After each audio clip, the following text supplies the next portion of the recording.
Muy buenas tardes con todos, público en general, bueno, también ponentes. Para cerrar con broche de oro la jornada de hoy, en Case Legacy 2 tenemos una mesa redonda de lujo, bueno, sobre sistemas embebidos y IoT industrial. Nos acompañan ahora el ingeniero Godos Sánchez Heredia y el ingeniero Jacob Villavicencio. Bienvenidos a ambos. No sé si puedan ir prendiendo sus cámaras para poder tenerlos a la vista.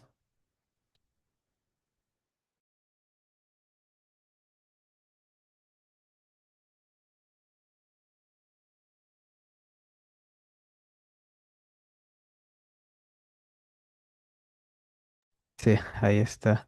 Ingeniero Jacob. A ver si también está por ahí. Ingeniero Godo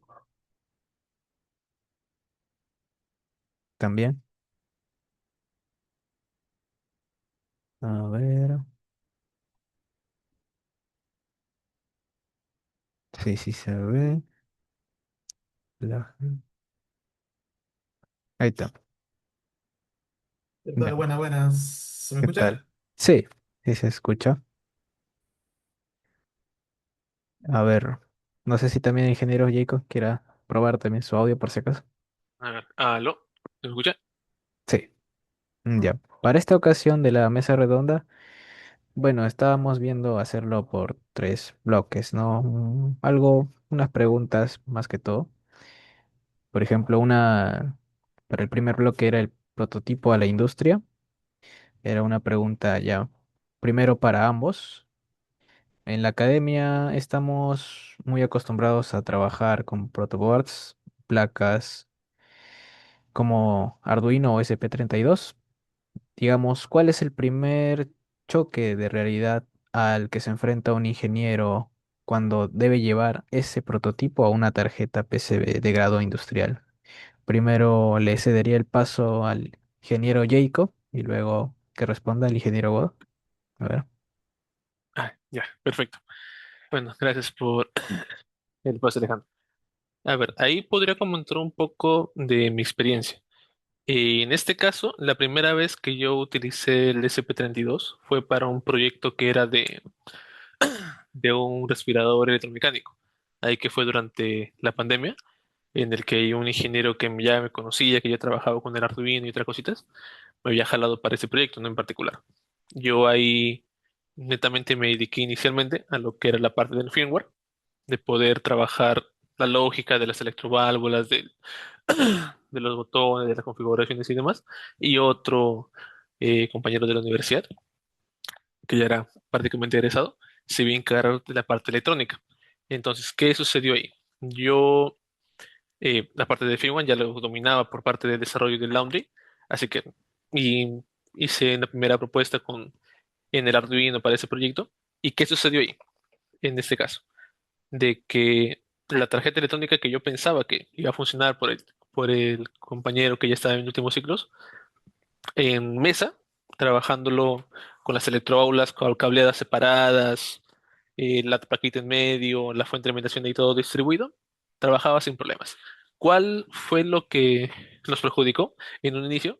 Fue de que cuando ya todo estaba dentro del tablero eléctrico, ya con las electroválvulas no a varios centímetros de distancia, sino que a 5 o 10 centímetros, toda esa distribución, en el momento que una electroválvula se activaba, se reiniciaba el sistema.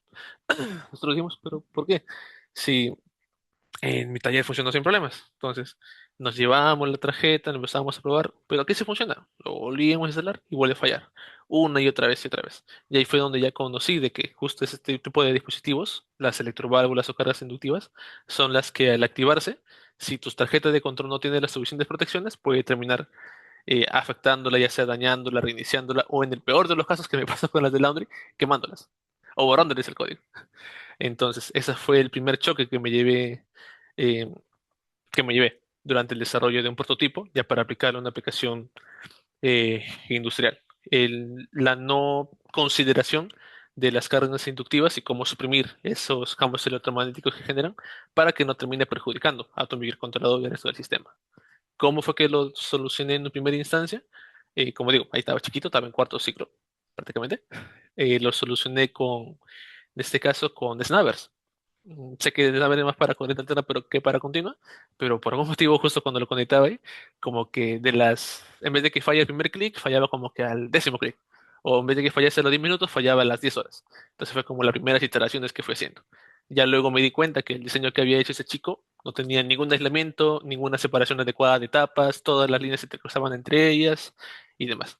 Entonces, ese temita sería no tener en consideración que las cargas inductivas pueden perjudicar un sistema electrónico y la no adecuada separación de etapas y una tarjeta electrónica ya como un producto final de grado industrial.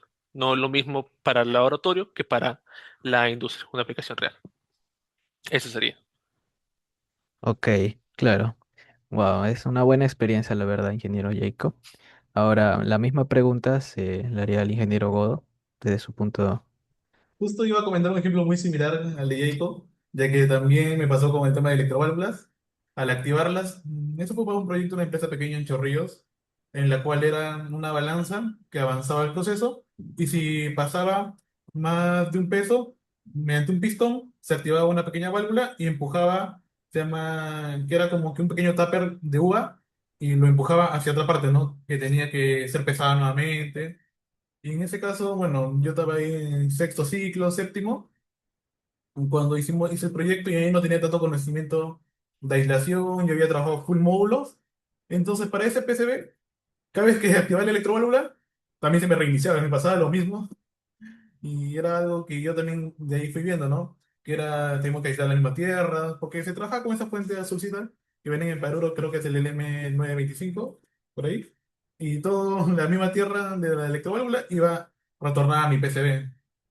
Ujú.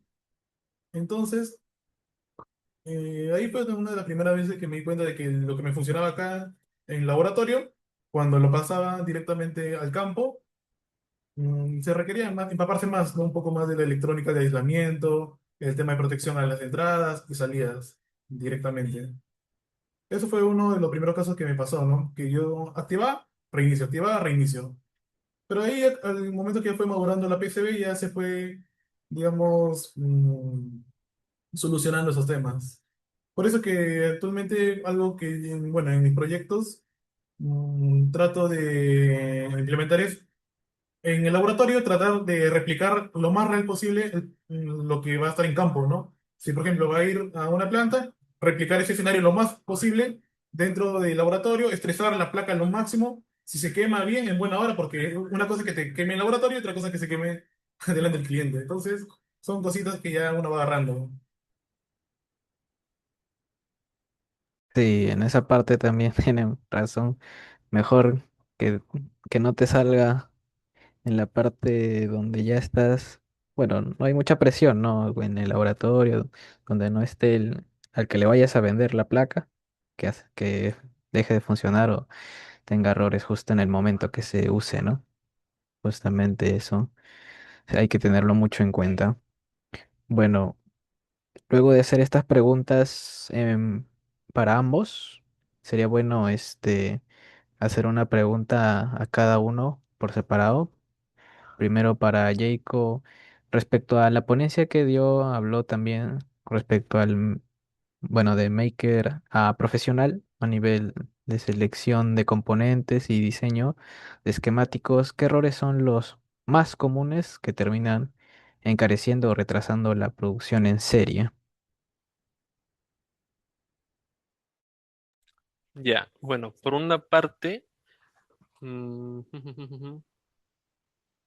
ya, por una parte sería lo que comenté durante la ponencia, algunas piecitas de que uno puede proyectarse de usarla para su diseño y luego resulta pasar ya con de que al mes siguiente o a la semana siguiente ya no hay stock y que tu proyecto dependa exclusivamente de esa pieza, exclusivamente de ese proveedor, entonces te detiene totalmente el proceso. Justo para ese proyecto que les había dicho de las plaquitas, de las 400 500 plaquitas, eh, nosotros ya habíamos definido, o sea, nos tomamos el tiempo para la primera propuesta, la primer lote, ese modelo en específico, ese modelo número de serie, y para el siguiente lote que nos estaban pidiendo, ya no había stock en Mauser.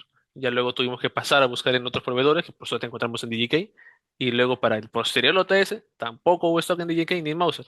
Por eso fue de que como solución intermedia, antes de justo, porque ya me proyectaba, si no encontré Don Mouser y ahora ya no hay Mouser, ahí tiene DJK, si seguimos este paso, tampoco va a haber DJK y al final voy a quedar tirado.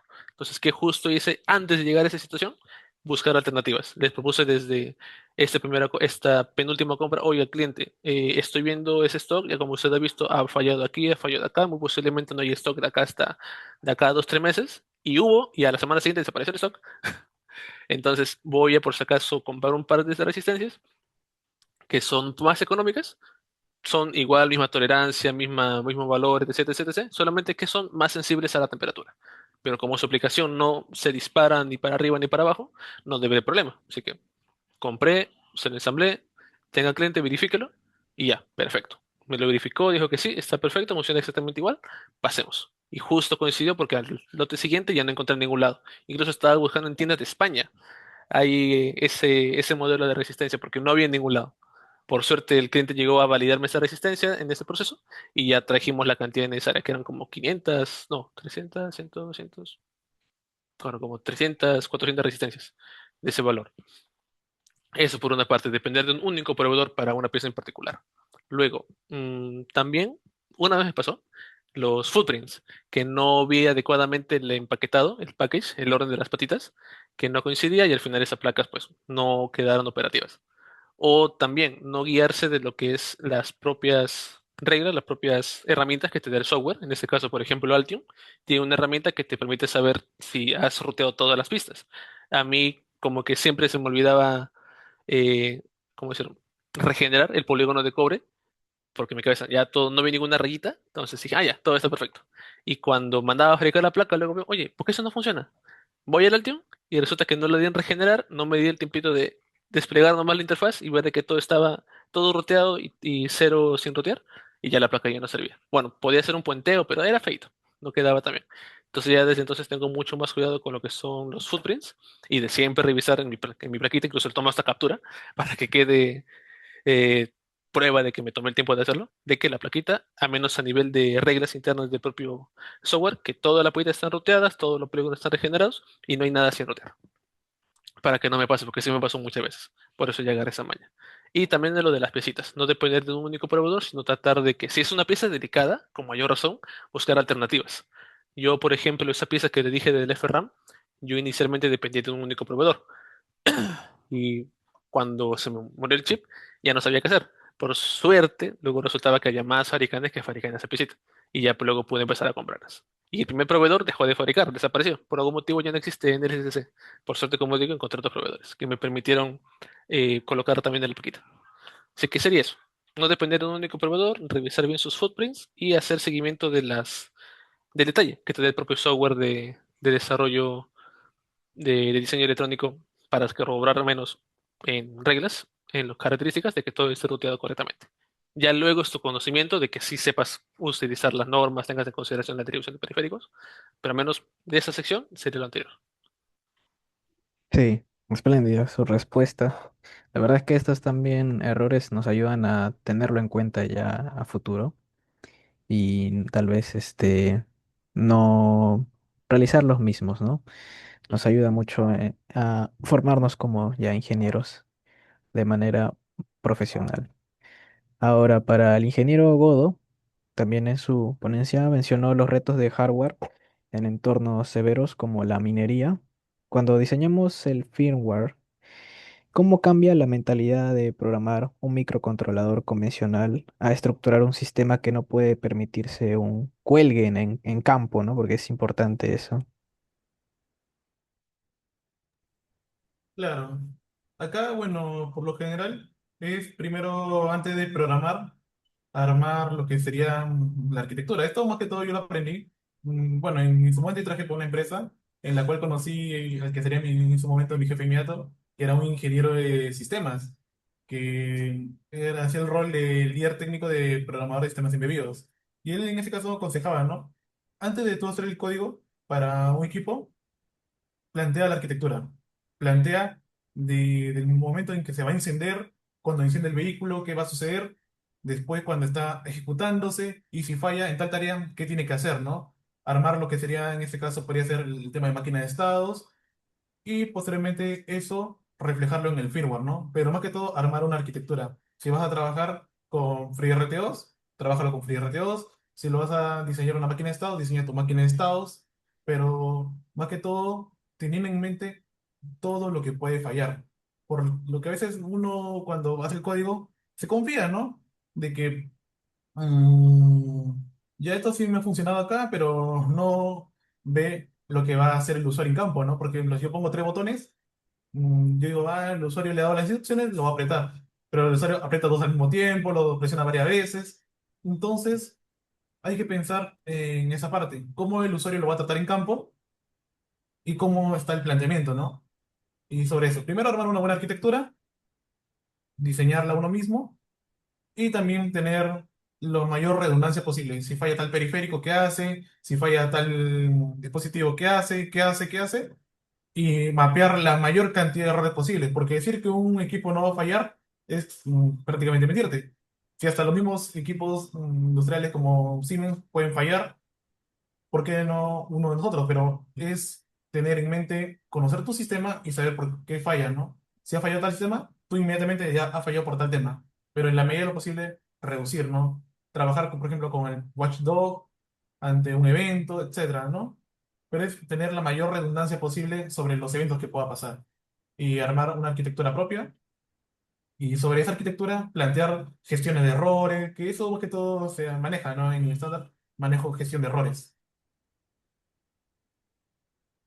Sí, también, claro, en el momento del campo sí hay que tener muchas cosas en cuenta. O sea, bueno, como menciona, hay casos que a veces uno no piensa de antes, pero se pueden dar, ¿no? Como mencionó de los botones que puedan presionar a la vez, varias veces.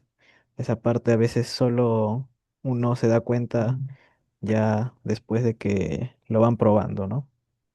Cuando lo Campo, manda a campo, ¿no? Y claro. tener, por ejemplo, si es que dos estados, ¿no? Por ejemplo, si dos botones no se pueden presionar al mismo tiempo, si es que el miro lee esa acción, lanzar una alerta, si que existe una interfaz de usuario, como una pantalla, etcétera, alertar también, ¿no? De mala praxis, y registrar esos eventos también. Sí, ciertamente, la verdad. Bueno, continuando con esto, en el segundo bloque, se tenía pensado también preguntar a ambos, digamos, algo más rápido para el firmware de un nodo IoT industrial, digamos, bueno, en código directo o un RTOS, usando FreeRTOS tal vez, ¿en qué punto se vuelve obligatorio dar el salto a un sistema operativo en tiempo real? Primero, empezando el ingeniero Jacob. Ya. A ver, por mi Lo parte, conecta acá y eh, este señor ya va ¿aló? al cero. ¿Aló? Ah, creo que había una interferencia. ¿No? ¿Alguien, no, No. alguien prendió su Sí, micrófono? Sí, sí, nomás. Ah, sí. ya, ok. Listo. Ya. Por mi parte, con el FreeRTOS lo he utilizado medianamente poco. Lo que sí, como principal experiencia con él, lo tuve que utilizar en el proyecto de mi tesis. Ahí que fue para las máquinas de lavandería. ¿Qué me sucedió ahí y por qué? Por suerte empecé a usar el SP32. Pasa lo siguiente.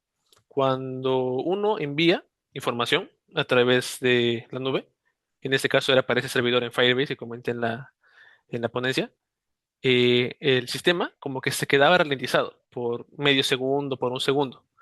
Y yo enviaba los datos más o menos cada 5 segundos, cada 10 segundos. Entonces, que tu tiempo de 5 o 10 segundos, el 20%, el 10% sea colgado, imagínense que en ese lapso de medio segundo a un segundo, el sistema justo tenga que leer algún estado, por ejemplo, de que el sensor de vibración de la máquina se active o de que la puerta de la máquina por X motivo haya sido abierta incorrectamente.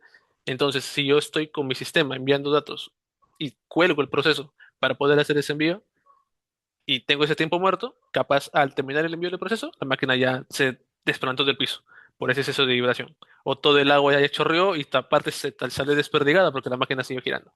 Entonces, ¿qué fue lo que tuve que hacer ahí?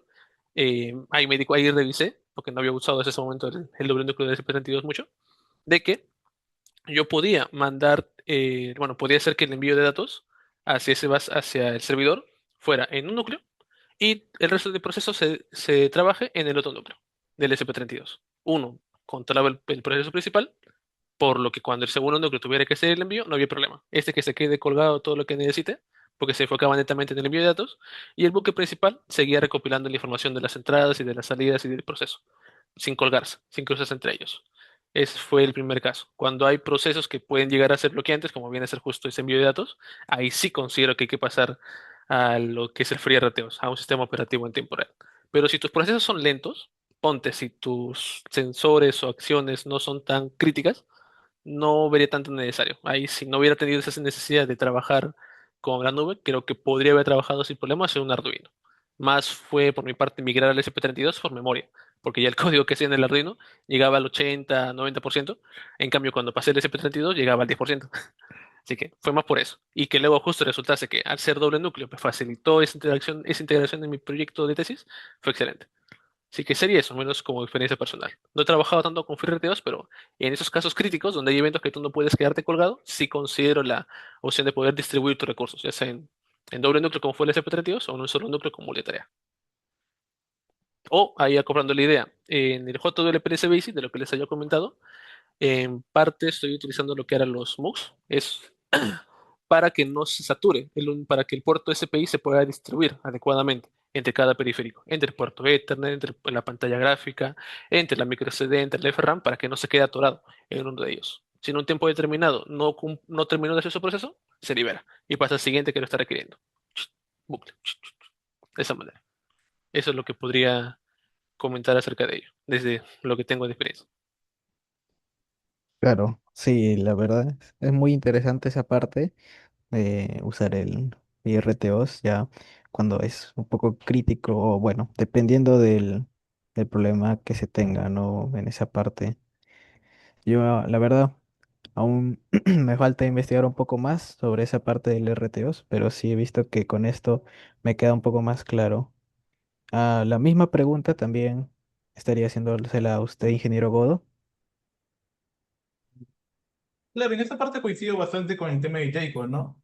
Si que tú tienes un periférico que lo tienes para una tarea, que quieres que se cumpla en un cierto periodo, cada 2 segundos, y tiene un autobloqueante, se puede utilizar todos los atributos que te brinda el RT2, ¿no? Que pueden ser las tasks, las tareas, los semáforos, para poder distribuir un periférico en distintas tareas, como menciona, ¿no? Ethernet, memoria a través de ello, ¿no? En este caso, por ejemplo, dentro de mi experiencia, yo desarrollé este inclinómetro para volquete, en el cual acá tengo lo que sería un sensor por SPI para leer un tema de salud de la placa, también para el CAN, para el CAN bus, y varios periféricos DOC, ¿no? En ese caso, la prioridad la va a tener el periférico de Cambus, ¿no? Que tiene se llama un tiempo predeterminado de cada qué tiempo va a enviar la información. Es decir, que si mi microcontrolador se encuentra atorado con otra tarea, va a dejar de atender esa tarea para atender mi tarea de mayor prioridad, que es el Cambus. Ahora, en periféricos que comparten, por ejemplo, SPI, que está para el tema de memoria y también para el encoder magnético, también tiene su prioridad, ¿no? La prioridad la va a tener el magnético, entonces, primero lee el magnético, se activa el semáforo, si el otro quiere leer, va a esperar que el semáforo se libere para recién poder trabajarlo, ¿no? Y en ese caso va a depender mucho de la aplicación, ¿no? Como digo, si tienes temas específicos, ¿en dónde más se ve? Interfaces gráficas, por ejemplo, cuando trabajas con STM32 con Touch GFX, en la mayoría de los casos te obliga, ¿no? A poder trabajar con FreeRTOS. En ese caso también hay serie de textos que te recomiendan trabajar con su RT2 propio, que es el TI RT2. Y por ejemplo, si quieres trabajar con la familia Nordic, ellos ya están basados con Zephyr, ¿no? Que es también un sistema operativo en tiempo real, equivalente a lo que sería FreeRT2, pero te obliga para trabajarlo con sus microcontroladores. Ya ahí depende de uno si que quiere sacarle el máximo provecho o lo quiere trabajar como superbucle, ¿no? Como en un micro tradicional. Sí, ha sido una respuesta bastante completa también y complementando también la respuesta del ingeniero Jacob. Con esto también ya cerraríamos el bloque 2, es entornos severos y conectividad IoT. Para el bloque 3 es un poco más ya al futuro, información profesional. Ya es pensando en un poco más en los alumnos, así empezando para ambos. Si pudieran regresar a sus años universitarios, ¿no? Eh, en la uni, ya, o en sus inicios, ¿qué herramienta, lenguaje o habilidad técnica desearían haber aprendido antes para afrontar el mercado laboral actual? Empezando con el ingeniero Jacob. Ya. Bueno, si vamos por ese lado, yo diría las normas de diseño electrónico, las normas IPC. Yo, al menos los primeros años que estuve viendo lo que es diseño electrónico, lo hice de manera empírica. Yo no sabía que había normas. Algo parecido me pasó cuando había ido a una olimpiada, cuando era estudiante de secundaria.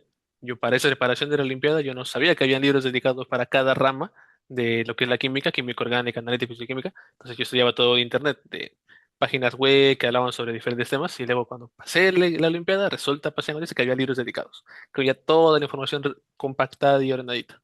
Algo así me pareció con lo de las tarjetas. Yo no sabía que había normas o alguna base ya teórica sobre lo que va a hacerse y pues todo lo hacía de manera empírica. Yo veía circuitos de internet. Hay una empresa que sí tomé mucho de referencia a su tarjeta, que era la de Electrol. Ahí capaz cuando la conozca. Sí, la conozco bastante, bastante, bastante bien. Ajá, por eso. Ya ahí sus plaquitas fueron las que yo cuando estaba un poco más joven, eran las que yo tomaba de referencia y luego como que veía, ¿no? Ah, ya eso era así, asá, ¿por qué será? Bueno, ya más o menos lo tomo de referencia, quito ese cable, pongo este cable y ya, ya medio que era de auto lo envío. Ya luego, cuando avancé más, luego vi, uy, pero esa plaquita que era también de electrón, ¿por qué fallará? Y, era por esto, por lo otro. Entonces, ya con esa base. Así que, si quiero volver más atrás, diría justo eso. Tomar de referencia lo que es aprender correctamente lo que son las normas de diseño, norma IPC y demás, porque estoy seguro que eso me hubiera facilitado muchísimo y ya podría haber avanzado mucho más de lo que he llegado hasta ahora. Estoy satisfecho con lo que al nivel de conocimiento que tengo ahora, pero estoy seguro de que si hubiera tomado eso de base, podría ser mucho mejor. No me hubiera tomado tantos años, porque prácticamente fueron 2 años, 3 años, 2 años de conocimiento empírico. Ya recién mi último año de universidad fue que ya adquirí ese conocimiento y ya pude tal cual diseñar como corresponde, sabiendo de que lo que voy a diseñar muy seguro va a funcionar y no de que lo que voy a diseñar espero que funcione. Eso Claro. sería. Muchas gracias, ingeniero Jacob. Antes de pasar, aclarando también que el ingeniero Godó se me pasó, este ingeniero salió de la Universidad UNAC, para no olvidarlo. Ahora sí le daría el pase, ingeniero Godó. Bien. Bueno, en mi caso, yo lo que hubiera, quizás hubiera cambiado es quizás yo primero empecé con Microchip. Bueno, y también que hay una empresa donde se usaba full Microchip. Así que tuve casi un año y medio, por así decirlo, cerrado netamente con Microchip y ABR nada más, ¿no? Y yo hace entonces sí sabía sobre los STM32, NXP, más que todo el tema RM en general, ¿no? Creo que quizás por el mismo enfoque de mi entorno laboral era Microchip lo mejor. Me cerré bastante quizás cuando estaba en los últimos ciclos netamente, ¿no? Desde PIC, PIC 32, ATESAM, y no había más allá de eso, ¿no? Entonces, algo que aprendí fue de que uno no debe cerrarse a una sola tecnología. Uno, el microcontrol no lo busca porque quizás sea el mejor, sino porque es el que se adapta a tu necesidad. Porque si bien tu microcontrol se puede adaptar a tu necesidad, también tienes que tener alguien que te lo programe. Así que son dos cosas que tienen que estar balanceados desde mi punto de vista, ¿no? Yo acá en mi equipo siempre digo, acá ustedes tienen que estar preparados para programar lo que sea, ¿no? Pero tampoco un micro chino, ¿no? Que no tiene documentación y el fin de mes desaparece, ¿no? Entonces, de mi punto de vista hubiera estar más abierto a aprender más arquitecturas, ¿no? Que fue en su momento lo que me limitó un poco, ¿no? Tuve Microchip, de ahí posteriormente ya cuando tuve mi último ciclo ya agarré STM, Texas, NXP, todo lo que sería el núcleo ARM y SP32. Y también agregar algo que también hubiera complementado bastante, es el tema del Tiny Machine Learning, ¿no? Que es el tema que en su momento, 2021 recién, pues, no estaba tan diversificado como ahora, ¿no? El poder correr pequeños modelos de IA dentro de los microcontroladores, ¿no? Como el SP32. Yo creo que Diego conocerá también más de eso. de esa parte. Y eso sería por mi parte, ¿no? Sí, muchas gracias, ingeniero Godo, también. La verdad es que sí, por su parte, por la parte de los dos, nos sirve saber eso para que también los estudiantes que estén presentes lo tengan en cuenta y estén abiertos a conocer más de estos, ¿no? Eh, de ahí, otra pregunta sería, ¿qué oportunidades ven hoy en el Perú y en Latinoamérica para el desarrollo de hardware propio, IoT industrial, ¿no? Frente a soluciones importadas, ¿no? De otros países.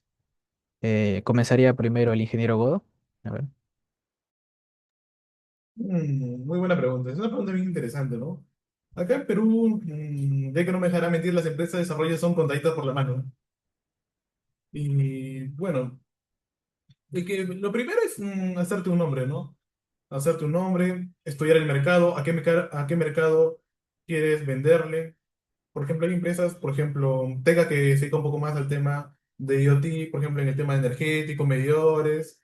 Otras empresas quizás que se van más por el tema agro. Otras empresas que hacen soluciones más del tema de automatización y otros que, más que todo, creamos empresa, pues comenzamos a hacer ponencias, promocionar la marca y comienzan allá los clientes, ¿no? El cliente llega, tengo tal necesidad, tengo tal, y uno va formando, ¿no? A medida que te llegan los clientes, vas formando como que tu línea, ¿no? Ya tengo soluciones quizás para el área, área de minera, tengo soluciones para el área industrial, tengo soluciones para el área agricultura. Entonces, pueden ir dependiendo de esas dos maneras, ¿no? Si ya tienes, desde la creación de tu empresa, ya tienes un rubro, se llama un rubro objetivo, o si a medida de cómo vas desarrollando las soluciones, vas formando tu rubro también, ¿no? Porque a veces son cosas que pasan. Y sobre todo el tema es un poco la perseverancia, ¿no? Porque, como mencioné en la provincia, no muchas empresas valoran el desarrollo acá, ¿no? Siempre te dicen, no, mejor compro un extranjero, chino, porque te voy a comprar a ti, mejor pido en Paruro, hacen esas comparaciones, ¿no? Y es algo que muchas empresas no valoran y otras que sí te valoran, ¿no? El desarrollo. Entonces, es un camino duro, ¿no? Así que primero la perseverancia, ¿no? Porque muchos quizás los primeros meses dicen no hay clientes, después sí hay, después no, le mandé la cotización, se asustó. Entonces es más que todo perseverancia y con mucho esfuerzo, yo tengo seguro que muchos de acá, si que arman su empresa, podrán llevarla a flote, ¿no?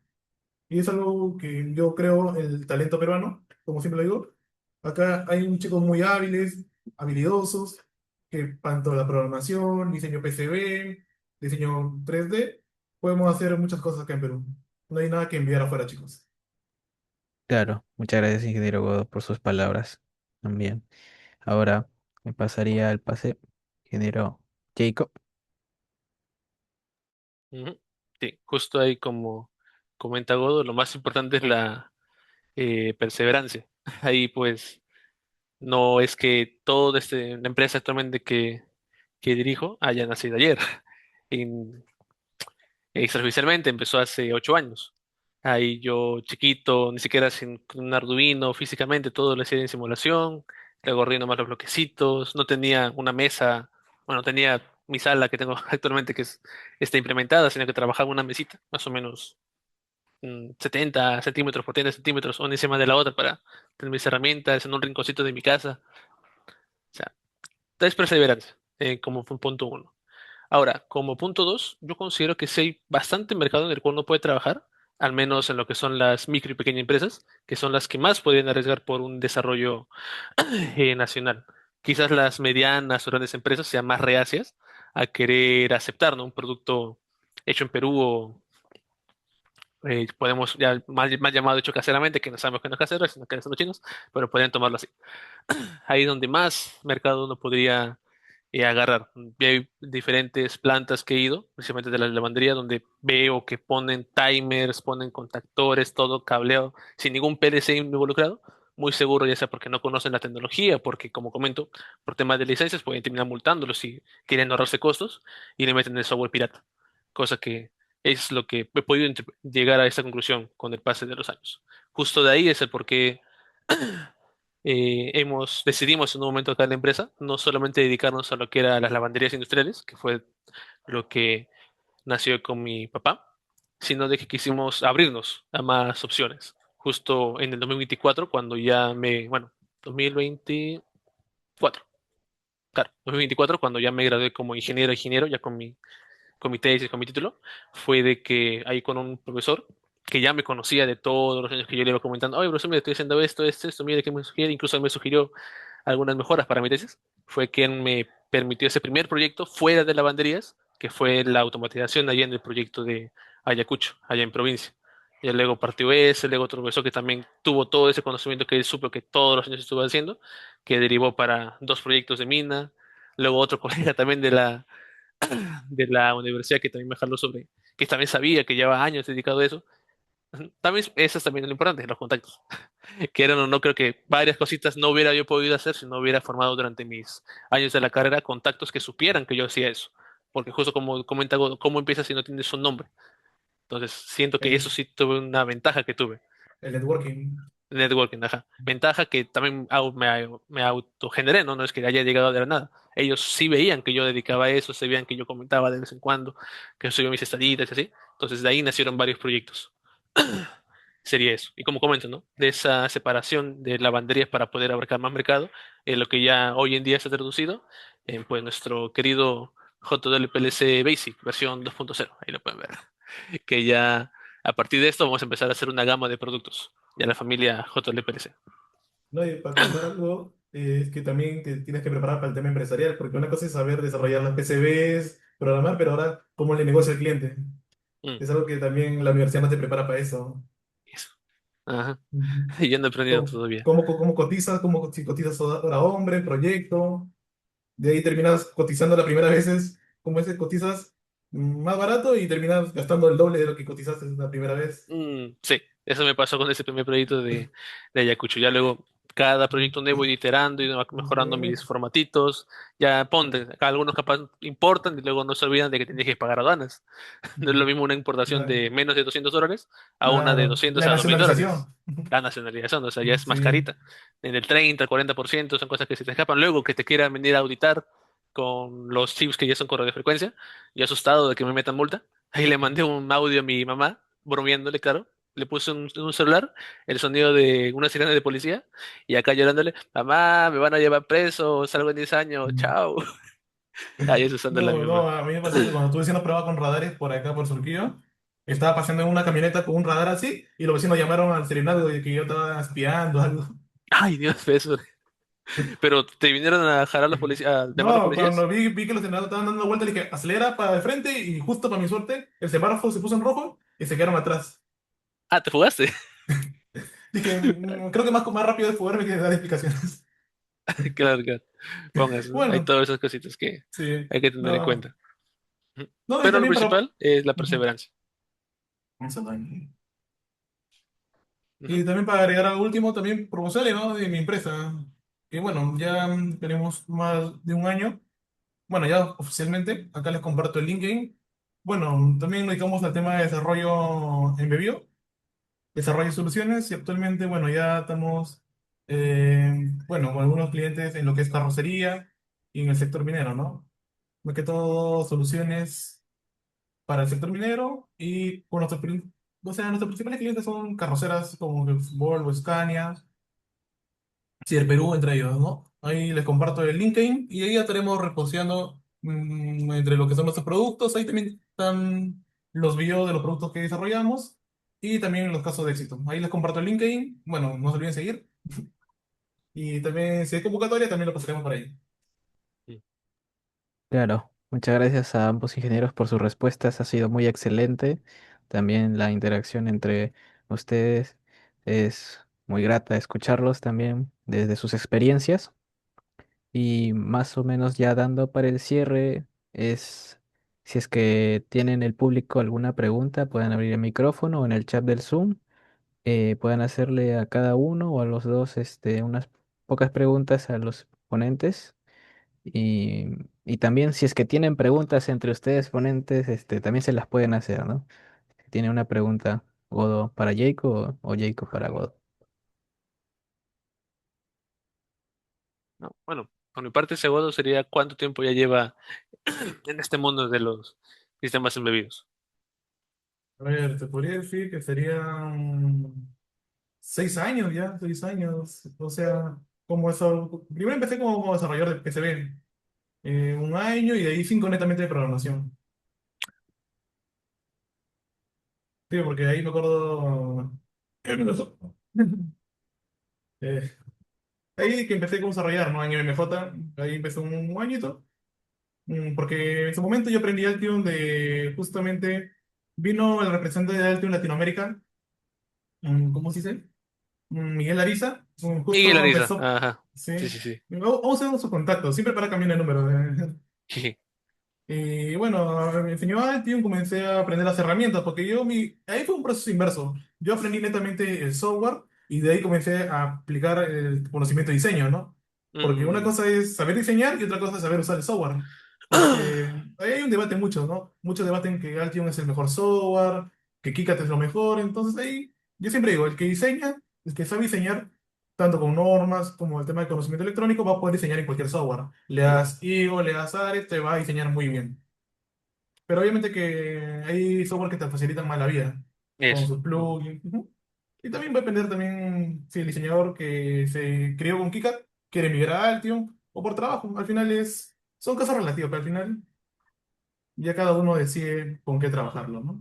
Y de Mm. ahí comencé con el tema de programación, netamente proyectos independientes, comencé a dictar cursos, ponencias.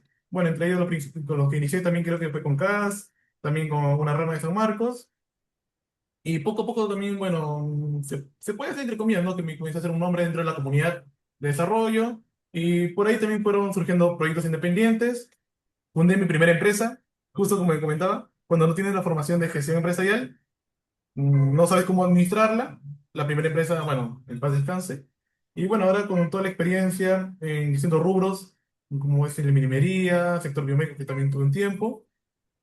Ya fundé la segunda empresa y bueno, actualmente ya tenemos gratos resultados.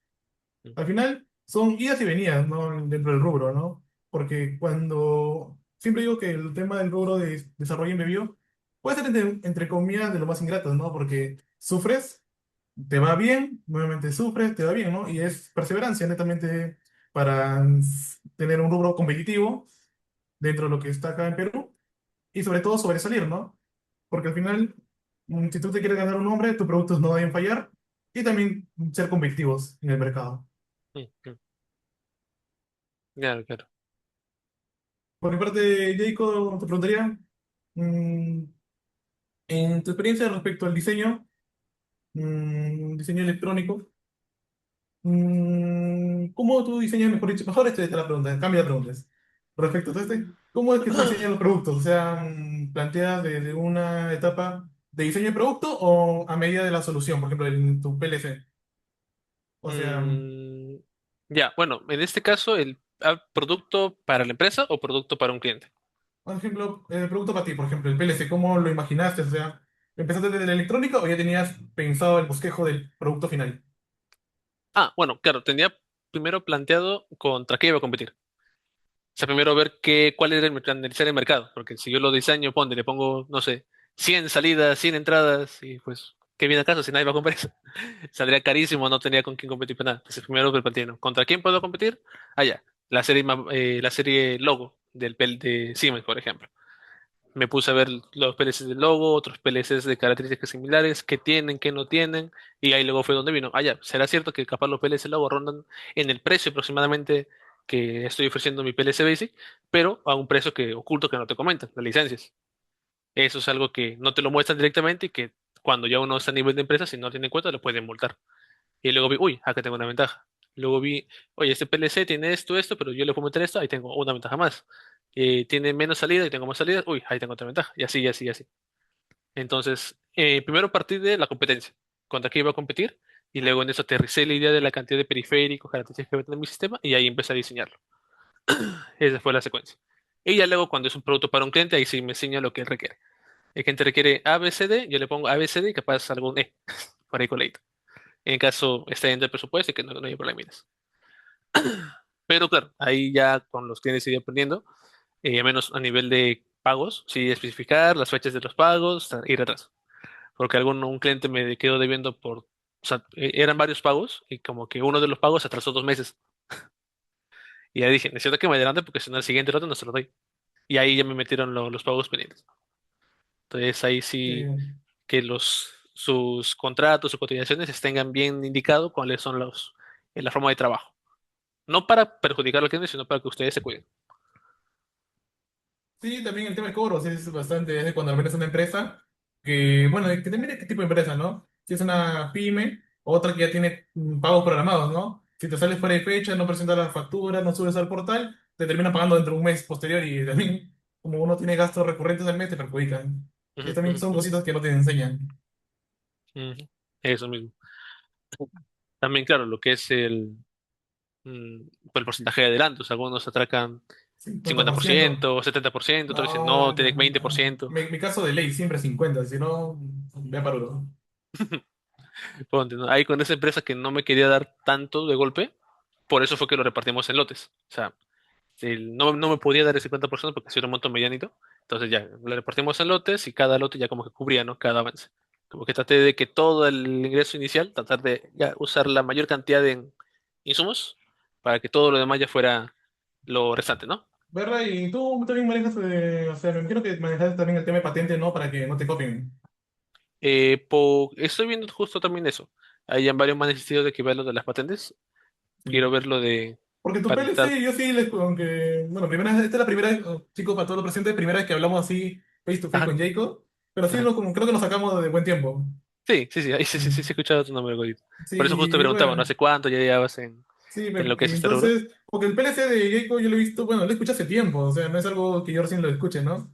Y Sí, o bueno, sea, yo quería, el PLC como tal lo fui presentando ya desde 2024-2025, la primera versión. claro, claro, entonces tú podrías así decir que el tuyo es el primer PLC peruano. A ver, ahí ya alguien me robó la frase.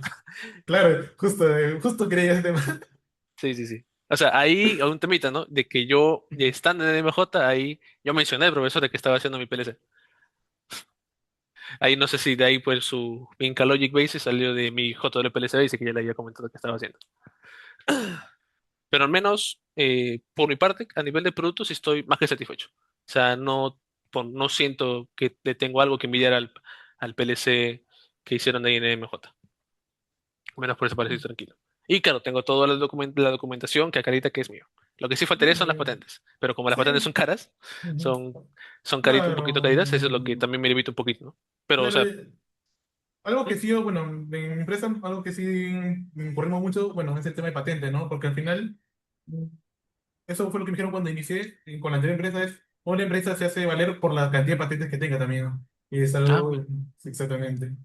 Y bueno, no, la verdad que sí, bien respetable tu tema, ¿no? Yo siempre, bueno, tengo muy buenas referencias tuyas, y bueno, excelente que compartamos un espacio acá, ¿no? gracias. Igualmente. Ujú. Claro, o sea, Ya. ya ponte, si cuando como vayamos avanzando, ya ponte para la versión 3.0, ahí ya puedo ya de una vez ver lo que es la patente. Porque ya estoy seguro que ya para ese entonces ya habría avanzado bastante con toda la familia. Claro, porque inclusive lo que ya tienen es patentable, simplemente ya le haces un update, también puede ser un tema. Porque ¿Así? depende si que había dos tipos de Ahí no patentes. conozco mucho de patentes. Bueno, yo tampoco mucho, pero sí estoy porque tengo mi equipo para eso. Que, o sea, puede ser modelo de utilidad o también puede ser por producto como tal. O sea, por ejemplo, si en la patente tú indicas que tiene cuatro pernos, tiene que tener cuatro pernos. Y así lo mismo, ¿no? Que son un poco exhaustivas, ¿no? Ah, ya. Ujú, ok, ok. Ya veo. Bueno, aquí hay preguntas en el chat, creo, ¿no? Sí, Ah, va bien, iba a comentarlas. Manuel Julián Pasión Fuentes, bueno, pregunta, ¿en el mundo embebido para la electrónica de potencia es igual de flexible como el orientado al IoT? ¿Hay competencia en Perú? ¿Cuál es el panorama, no? Me parece que es para ambos. No sé si quisiera empezar el ingeniero Godo. bueno, en el tema de electrónica y potencias, bueno, a mí sí me han llegado, o sea, solicitudes para quizás manejar motores trifásicos, con IGBTs, pero el tema de diseñar tarjetas para electrónica y potencia sí es toda una especialidad en el tema de potencia, ¿no? Ujú. Ahí sí quizás no tengo tanta experiencia orientada a proyectos específicos de potencia, ¿no? Así que bueno, en esa parte solo te diría de que sí me han llegado una que otra, pero el tema del desarrollo que yo coticé, los componentes especificados para tales potencias, temperaturas, sí era un poquito elevado, ¿no? A ver, no sé si Diego ahí complementas. Bueno, sí, bueno, igual que tú, no he recibido muchas solicitudes de lo que es electrónica de potencia. Tuve una hasta ahorita que era de poder generar picos de voltaje para generación de hidrógeno, en este caso. Eh, en nivel simulación funcionó bien. Hubo una Parece primera bien. propuesta aquí en plaquita, con cableado y soldado, como que funcionó más o menos. Luego se quemó. Entonces yo la pasé a placa, ¿no? Hice todas las revisiones que pude. Funcionó 30 segundos. Reventó. Entonces, como comentas, sí es bastante, es prácticamente una especialidad más ver lo que es electrónica de potencia. No es tanto como lo de IoT, que son más bajas corrientes, porque ese circuito era como de 20 amperios. Con ese control de la corriente de la potencia es más pesado. Tienes que estudiar mucho más para eso. Y menos de todos los proyectos que recibes ahorita, solo uno ha sido de potencia. Así que creo que no va en flexible, o mejor decirlo, mercado, diría que hay un poquito menos respecto al IoT u otras aplicaciones. Claro, lo que pasa es que también creo que porque IoT es más bajo costo, más fácil de instalación Mm, y la ubicación es son proyectos más llevaderos, ¿no? Que potencias que tienes que hacer una parada, etcétera, dependiendo de dónde está ubicado. y claro, habrían también menos puntos de falla. Ujú, también. Ujú. Porque en potencia, si no controlas bien lo que son corrientes, voltajes, se te quema. O sea, ahí hay muchas más Sí. probabilidades que tu placa se queme. Y también no es que también es tanto desarrollo de placa, también tienes que hacer los cálculos manuales, simularlos y recién pasar la placa. Ujú. ¿Ves? Por ejemplo. Claro, ahí tienen mucha razón. Ahí es otro área, pues, ¿no? Otro tema, un Eh, poco ya Siempre alejado. digo que electrónica de potencia es todo un mundo, es todo un mundo. Sí, en esa De parte. hecho, inclusive hay libros que son así netamente electrónica de potencia, creo que es un hombre con un nombre de la India, creo que siempre recomiendan los cursos. Sí, sí, sí, sí. Lo tengo en la punta de la lengua. El Sí, Ay, Rashid, creo que era. Rashid. El Rashid, sí. Ajá, Rashid. Sí, pero yo aún no llevo el curso, pero sí lo he escuchado el libro. Y también me anda interesando porque, bueno, al menos en mis cursos de uni me quedé por dispos y al final del curso enseñaron tristores, que era ya el comienzo de electrónica de potencia, el curso ya de octavo o séptimo, por ahí es. De ahí ya... ¿Quién nunca ha reventado un trío con un tiristor? Yo he quemado muchos mofles. Que levante la mano el que no ha quemado un componente. No, A ver. no, no hay. Ahí está, ya, ahí está. No, te No. apuesto que El si que digo eso, levanta. Javier, te apuesto que Javier levanta la mano. Ay, Ah, bueno, también hay otra pregunta para el ingeniero Godo. mm. ¿Cuál ha sido la falla de hardware más extraña o difícil de diagnosticar que ha tenido en un entorno minero o industrial? ¿Y cómo lo solucionaron? Ah, ya. Bueno, como en los últimos años cuando yo ya entré al tema del sector minero y era firmware, había casos que sí me enviaban como ingeniero de campo. Y bueno, eso fue en la anterior empresa en la que laboré, que bueno, dentro del vehículo ponían como que una pantalla, por así decirlo, como tal lo puedo mencionar directamente. Tenían una pantalla que está a bordo del vehículo y el tema es que se apagaba, se reiniciaba. Y el operador apagaba la llave, apagaba el vehículo y de golpe se apagaba la pantalla. O había casos que la pantalla se reiniciaba o se quedaba dando vueltas. Entonces eran casos bien extraños. Entonces, porque supuestamente los técnicos me decían de que no, sí, hemos hecho todo según el manual de instalación. Levanté el plano, miré cómo estaba la instalación en un volquete y resulta de que si bien Volvo te daba 3 puntos de instalación, que es voltaje batería, tierra y ignición, ellos solo se colgaban a 2 puntos. Entonces, el primer lugar era el tema de instalación. Por eso que cuando giraba la llave, se apagaba de cocacho el dispositivo. O había casos que nunca se apagaban porque estaba a todo tiempo instalado en batería y GND. Entonces había casos que apagaban el vehículo y no se apagaba la pantalla porque tenía un proceso de apagado. Era lento, ¿no? Que demoraba unos 10 segundos. No se apagaba el cocacho. Y la segunda fue de los que se reiniciaban. Resulta que el boom de la pantalla que iba en el dispositivo había cambiado y ese dispositivo desapareció. Entonces compraron una pantalla equivalente. Y resulta que esta pantalla equivalente tenía 2 milímetros más de grosor. Entonces, cuando lo instalaban y lo ajustaban, resulta que esa parte metálica detrás de la pantalla chocaba con un capacitor interno de la placa. Y ahí hacía corto y donde era donde se reiniciaba. Y llegar a ese punto, yo tuve que agarrar la pantalla y comenzar a presionarla, ¿no? ¿Por qué falla? ¿Por qué falla? Hasta que uno de que presioné, ¡boom! Hizo reinicio. Y ya abrí la placa y comencé a ver que dentro de la pantalla, la parte metálica, había un negrecito, como que un color. Y ya al final aislamos, ¿no? Como se habían vendido como 200 de esos dispositivos en plena mina, yo tenía que al toque parchar con cinta aislante, clac, clac, clac. Bueno, es una cinta térmica. ¿Cómo se llama? Tú debes saber, Jacob. Amarillita. Ah, sí, sí, sí, le sienta Capton. Capton, exactamente.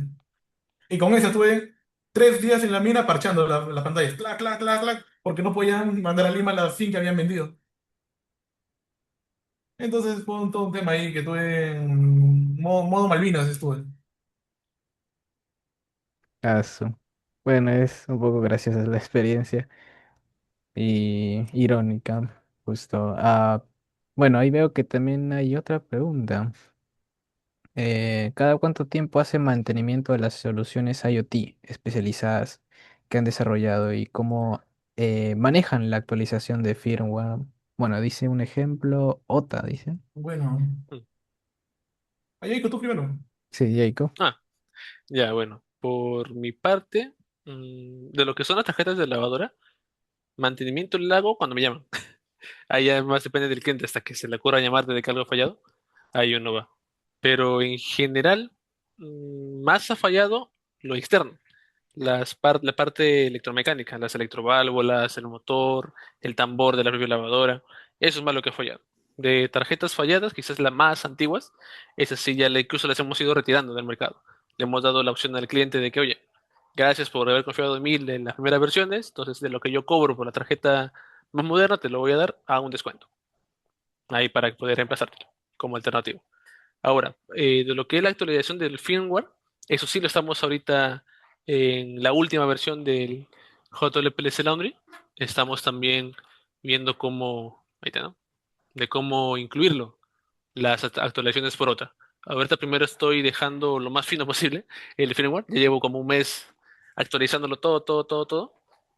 Y ya una vez que es operativo, vamos a empezar a revisar cómo actualizarlo por OTA, por inalámbricamente. Porque también, hay justo hoy día, ahí estuvimos reparando una de las tarjetas que instalamos el año 2024 por noviembre.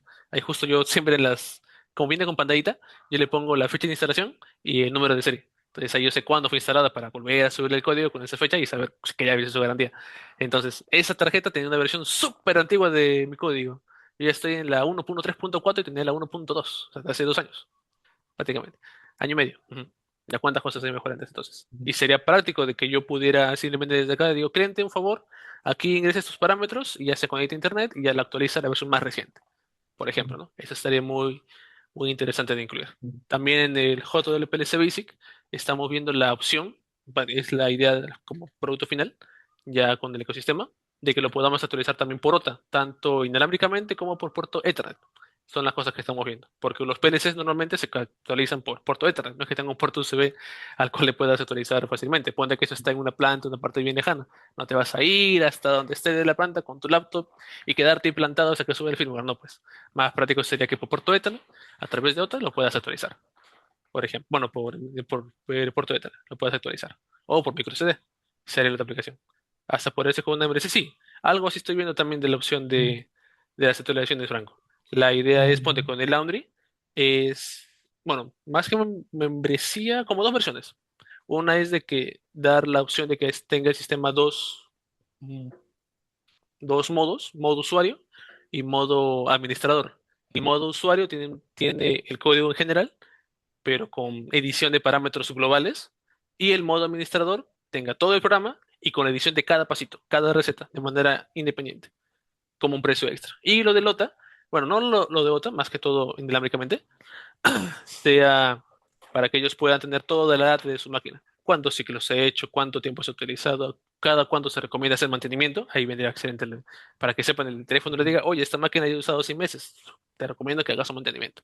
Porque si no, luego se le planta la máquina. Es más catastrófico que te quede tu máquina parada todo una semana o 2 semanas, peor aún si es la que más utilizas, a que cada 6 meses te tomes el tiempito de pagar un poquito y que toda tu máquina esté operativa.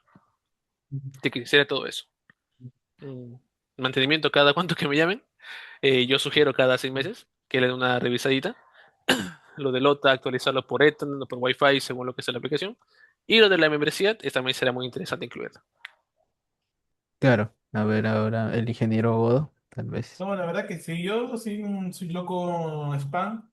Ahí mandamos correos a... Yo ya tengo previsto, ¿no? Las fechas de mantenimiento, o sea, mejor dicho, las fechas de cuando lo saqué, cuando se instaló, y comienzo a bombardear spam, ¿no? Ya tu mantenimiento, y todo cobrado, ¿no? Todo facturado, así que lo máximo posible. Y cuando se hace un upgrade de PCB, también aplico lo mismo de Jayco, ¿no? La actualización y con un cierto descuento se actualiza. Lo que sí, bueno, actualmente en todas mis soluciones sí estamos implementando OTA. Actualmente, tanto por CAM, Bluetooth, la manera más adecuada dependiendo en qué lugar se ha instalado. Y bueno, también nosotros tenemos los aplicativos, ¿no? En el cual eso se le brinda al cliente mediante, bueno, este, por ejemplo, un aplicativo que, bueno, lo he hecho en Flutter directamente acá OTA, que este es un aplicativo propio de mi producto. Netamente yo le paso el binario y él directamente le da a abrir y sube el binario que yo le pase, ¿no? Cosa que yo ya no tengo que ir a campo y se soluciona, ¿no? Muchos de esos temas. Puede ser... es que lo que pasa es que también cuando trabajas con SP32 al final el OTA no depende del protocolo, al final. Tú lo puedes enviar por HTTP, le puedes enviar por UDP, CAN, simplemente lo gestionas y lo envías los paquetes y gestionas en la memoria OTA, ¿no? Así que con este P32, a diferencia de otros micros, es mucho más fácil manejarlo desde mi punto de vista, porque con, por ejemplo, con STM o RM tienes que crear el bootloader, hacer las particiones de memoria y un poquito más ahí engorrosito. Pero en ese P32 yo creo que es la que tienen más desarrollado para el tema de OTA y más flexible, dependiendo también. Mm. Claro, siguiendo, creo que, no, ya no, me pareció. Creo que ya no hay más preguntas, me parece. Y la verdad que ha sido muy completa la mesa redonda. Este, muchas gracias a ambos ponentes, tanto al ingeniero Jacob como al ingeniero Godo. Y también muchas gracias a los asistentes por estar presentes. Ha sido muy fructífera este día. Gracias a ustedes, mis ponentes. Y sin más que decir, bueno, me despido de mi parte. No sé si quieren decir unas últimas palabras. Bueno, por mi parte, chicos, perseverancia, actitud y adquieran el máximo conocimiento posible, lo máximo que puedan. Siempre todo conocimiento es bienvenido, nunca subestime y para adelante nomás, chicos. Ujú. Eso.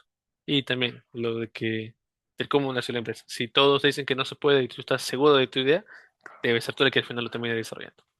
Eso sería todo. Sí, muchas gracias. Entonces, nos despedimos de todos. Que tengan muy buena noche. Y hasta aquí sería.